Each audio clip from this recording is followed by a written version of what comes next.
as we move into November and mid-fall, we're coming into the breeding season for the sheep.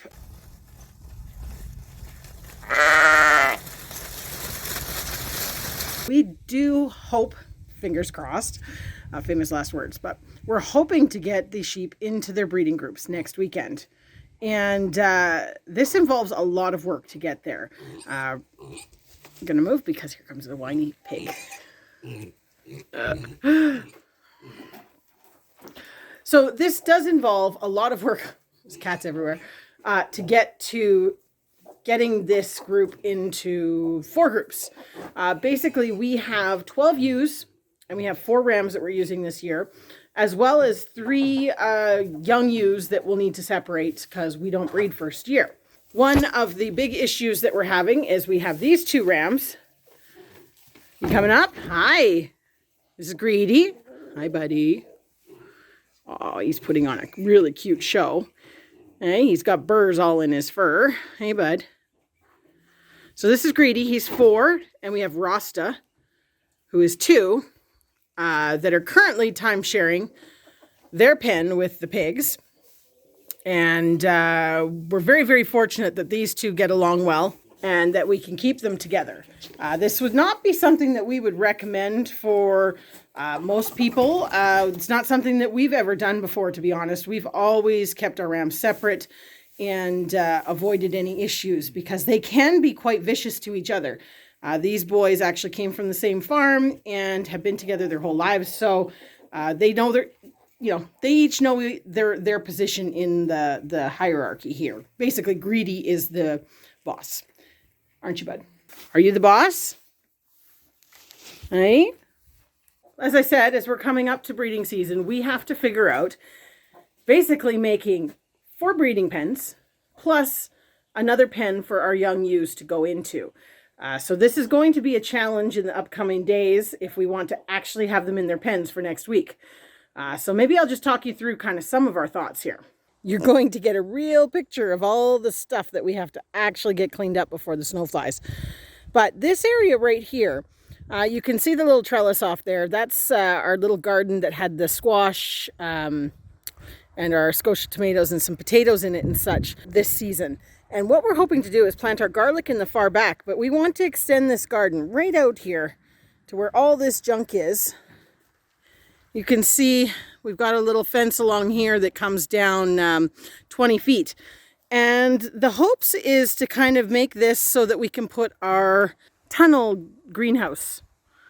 We've got it's going to be 10 by 40 feet long along the edge of this garden. So we want to kind of bring something in here. The sheep did a fantastic job last year. Last year we kept our young ewes in this garden before, and they ate everything. They fertilized it amazingly. They did well all winter with just a little shelter. And so our thoughts are we're going to do that again with our 3 young ewes. We had 3 young ones last year, so we're going to try and do that again, but moving forward, see if they can kill off the next chunk, and we'll put the garlic at the back so that they're fenced out of that. That's kind of our hopes with this area. And I think it's pretty doable because we've already got some posts here, and this is all going to be temporary, maybe with cattle panels. We'll see how we do. We'll probably update in a future video to show you where we made the changes and how we did. We are quite confident to put We're quite confident to put 2. Let's try again. We are Timo, go away. You're terrible. We are quite confident to put our 2 young rams with their groups at the back in 2 pastures. They could probably even share a fence, and it shouldn't be too much problem.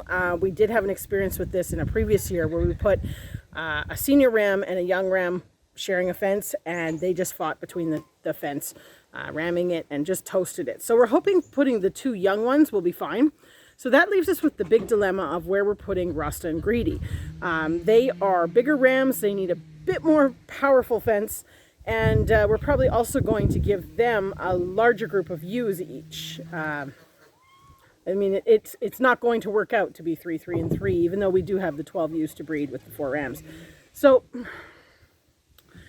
can we not?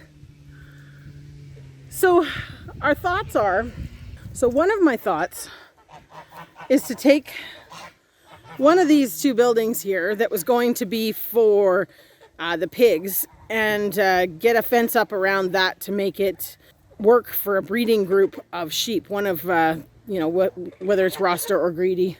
I'm being stalked by geese. You guys are really ridiculous. But yeah, we'll probably take the one there with the tin roof that's already on it. Just kind of box it in a little bit more on the side so it's not so open, and see if we can get a pen off of this. We were also thinking to, you can see over there where the sorghum is still standing, to give them access to where our garden is going to be next year so that they can obviously fertilize and whatnot all winter. So that's also a thought. But again, all these projects take time and we're running out of time. So I'm really hoping, you know, the documenting this and coming back and being reminded, you know, we need to get these things done. Fingers crossed the weather holds for us long enough to really make these things happen. But I'm going to get to work on this today and see what I can come up with, and hopefully show you some results. So I started with this building here, and I've cleared out all the burr bushes. So that's the first step really, especially with the Icelandic sheep and that fleece. I don't want to lose it, so burr bushes have to go. So that's all cleared out there. I think this fence here is going to have to come out so that we can do a nice, you know, kind of straight line fence from this building. We'll come back to that, but at least that's cleared out. But I'm going to show you my next job. It's really not a fun job. I think we did show this in one of our videos before, but it's bad. This is next. This area here, see all these burr bushes? I need to cut all these out before these drop their seeds, because this is going to be the extension of our garden. You can see the sorghum up there kind of high. This is going to come out to basically that post down there. So all these burr bushes have to go, and then we want to keep the sheep in here for the winter. So that's next. Well, didn't get as far as I would have liked today, but you can kind of hear it and see it. The wind has picked up so much that I don't feel comfortable burning these burr bushes anymore. But let's show you where we got to. You can actually somewhat see the area we're working with here. Again, we're aiming sort of to the end of that for sure to be expanded next year. So we're going to come across probably with a fence from the corner of that building going down to that post down there. More than actually doubling the size of the garden that we had last year. It probably is a bit more like this actually, to be straight. So yeah, we're going to do that, and then you can sort of see I have this clump of burrs here and that clump there still to go, but like I said, it was getting too windy to really keep burning. But you can see where we are in perspective to the chicken coop, and there's those little barns there that we want to, whether we work with them as pig barns, geese barns, sheep barns, we don't know yet, but it's certainly coming along. And we will still have a big area back here that could be a pasture for a ram pen or something like that. But right now the big concern is getting this garden fence so that that can be used as a winter pen for the sheep, and also probably a breeding group for breeding season. But as you can see, the day passes and it doesn't all get done. But I feel very good about the progress today.